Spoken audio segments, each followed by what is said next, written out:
So you can build basic German sentences, but you want to take it to the next level to sound more elegant, more proficient, and more clever. In this video, we'll talk about strategies to form longer sentences. The first strategy is super basic. By giving a reason, you can make sentences longer by saying why something happens. For example, ich bin müde. I'm tired. Let's make this a bit longer. Let's add a reason with the connecting word weil. For example, ich bin müde, weil ich schlecht geschlafen habe. I'm tired because I slept badly or I didn't sleep well. So I've got two important things for you here. One is the verb schlafen. The past tense forms are schlief for the Präteritum, but more importantly for spoken German is the perfect tense for most verbs, hat geschlafen, like in this sentence. And also, after weil, you get a subclause, weil plus ns. So ns stands for Nebensatz, subclause. And what happens in a subclause? I'm sure you know, the verb goes to the last position, like here, weil ich geschlafen habe. So the conjugated finite verb habe in this case goes to the end, last position. Next sentence, es regnet.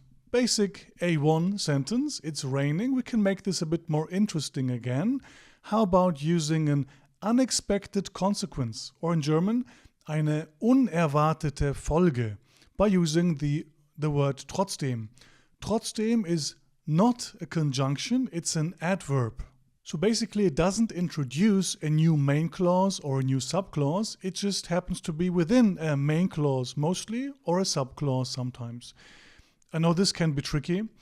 So for example, es regnet, trotzdem gehen wir spazieren. It's raining, yet we are going for a walk. So trotzdem can be translated with the words yet or nonetheless, nevertheless, still, and so on. So that's trotzdem. And trotzdem is an adverb, like I was saying. So here we have a main clause. Trotzdem can be on position 1 or also very commonly on position 3, but not position 2 because that's reserved for what? Of course, for the verb, like here, gehen. Trotzdem gehen wir spazieren. Alternatively, wir gehen trotzdem spazieren. It can be tricky to know which words introduce a subclause, which words are adverbs, etc. So I can make a video on that topic if you want me to. But do you also know the opposite of trotzdem? So trotzdem shows us an unexpected consequence, unerwartete Folge. How about the opposite, erwartete Folge, an expected consequence? That would be deshalb. We'll see this one later on many times. Ich habe Hunger. I'm hungry. Let's make this more interesting again. How about a Gegengrund? So Grund is reason. We've seen this one before with weil. Grund, reason, weil would be a good option here. So Gegengrund is like a counter reason. It's not a real word, just a grammar word. So Gegengrund basically means it doesn't give a reason, it gives you something that happens in spite of something else.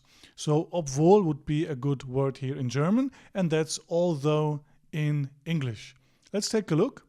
Ich habe Hunger, obwohl ich gerade gegessen habe. I'm hungry, although I just ate. Even though I just ate. So obwohl, it's this followed by a subclause, or is it an adverb like trotzdem?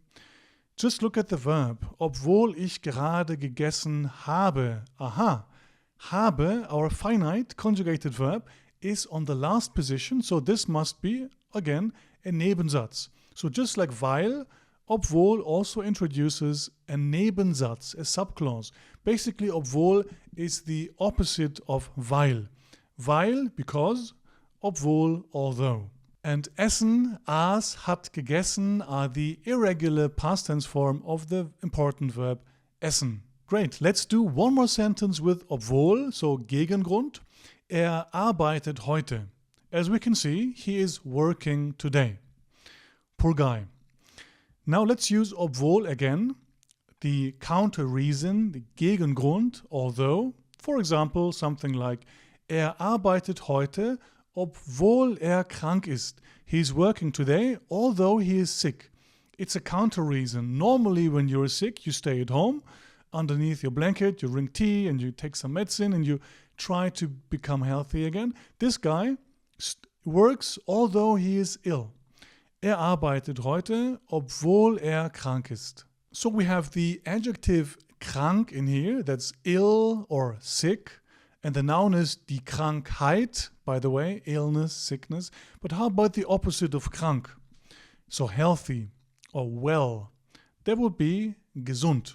Krank, and the opposite is gesund. So we've seen some counter reasons. Now let's move back to reasons. It's basically the most common thing to make sentences longer, the most common, logical condition that you give in language, I guess. I did this because of that. I did this because I was tired. If you're serious about learning German, you should definitely check out my 27-hour-long Beginners A1 course. Join over 1,000 students that master the A1 German level with me. All details down below. It's the first link in the video description. So, sie ist traurig, she is sad.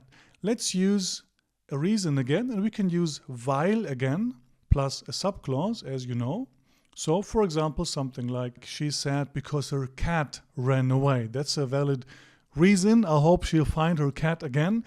Sie ist traurig, weil ihre Katze weggelaufen ist. Again, weil plus a subclause, so ist goes to the end.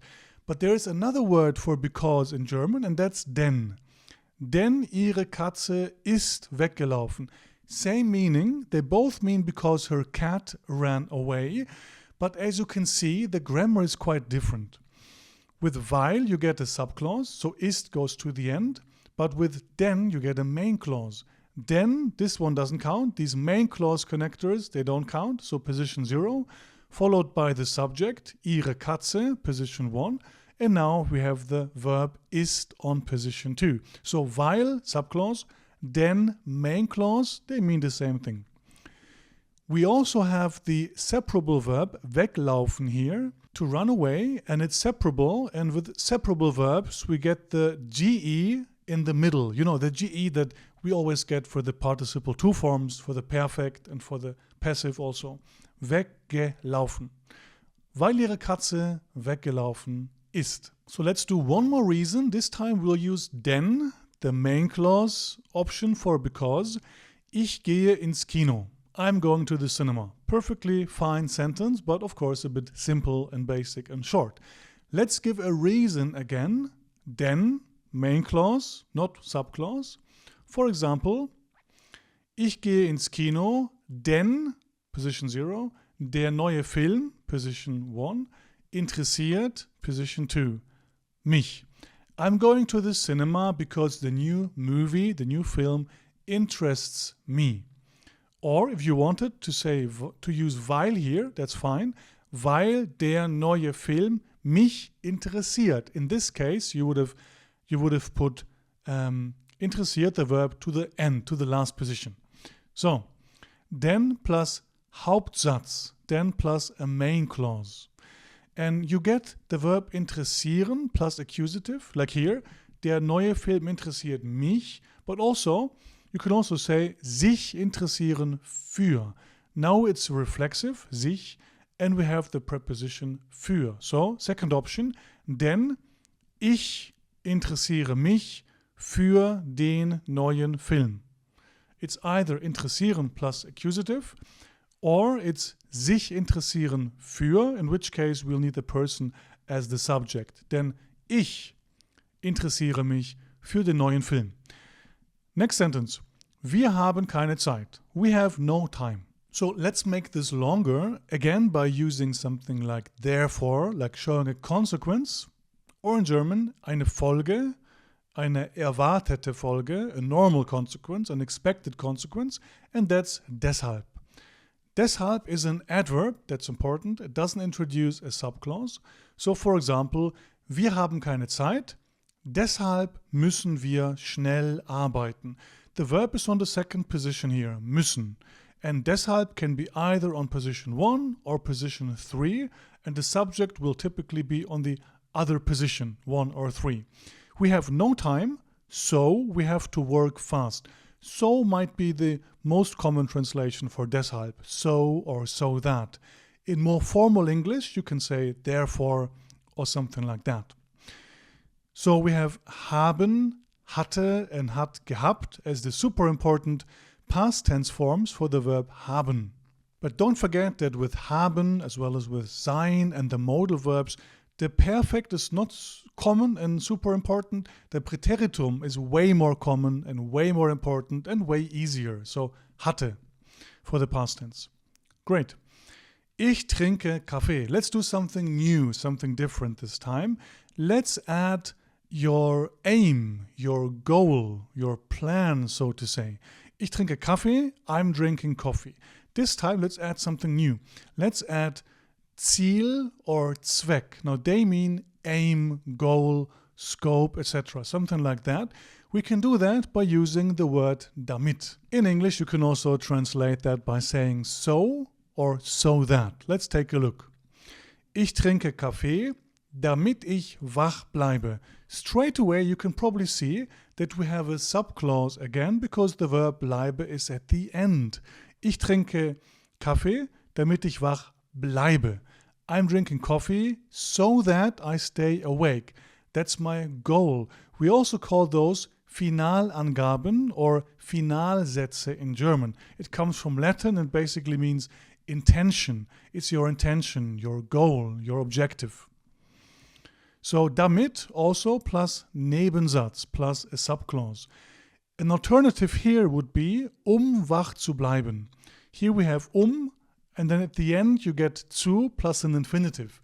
So in order to stay awake. That's also possible here.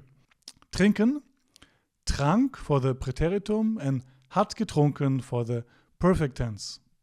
Great. Sie liest ein Buch. She's reading a book. So let's do something new again here. Let's add Gleichzeitigkeit. Gleichzeitig means something happens at the same time. Gleich, same, Zeit, time. So we can use während for that, and that's while in English. So let's take a look. So she does something while he's doing something else. So they're both doing something at the same time. For example, sie liest ein Buch, während fernsieht. She's reading a book while he is watching TV. And während, as you can see, introduces a subclause. Fernsieht goes to the end here. Careful, Fernsehen is an irregular verb. You get the vowel change IE for the second and third person singular. So ich sehe, du siehst, sie, es sieht. So sehen is irregular and therefore Fernsehen is also irregular.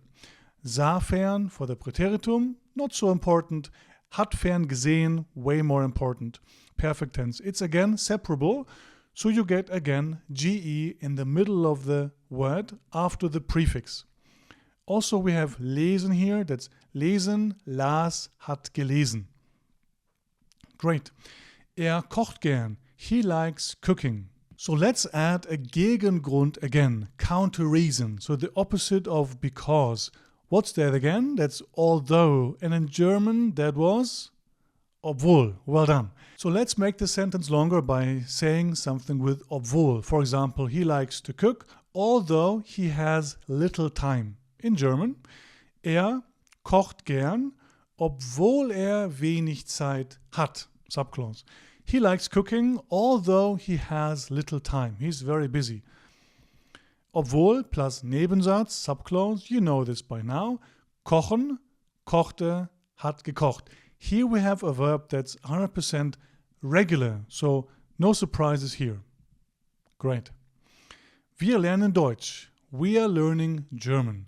Let's make this longer by using again Ziel or Zweck, meaning, goal, objective, aim, etc. Something like that. So let's say we're learning German so that we can study in Germany. In German, wir lernen Deutsch, damit wir in Deutschland studieren können. Können, our main verb here, the conjugated finite verb, goes to the end of the sentence because it's a subclause. We're learning German so we can study in Germany. So that we can study in Germany. Damit plus ein Nebensatz, subclause, Alternatively, in Deutschland studieren zu können, in order to be able to study in Germany. They both work, they both mean the same thing. Lernen, also a regular verb. Lernen, lernte, hat gelernt. So I could make a part 2 on this topic if you want me to, a more advanced way of making sentences longer and more complex. Also, don't forget to subscribe and to check out my complete 27-hour-long A1 course. First link down below. See you in the next video. Bis bald.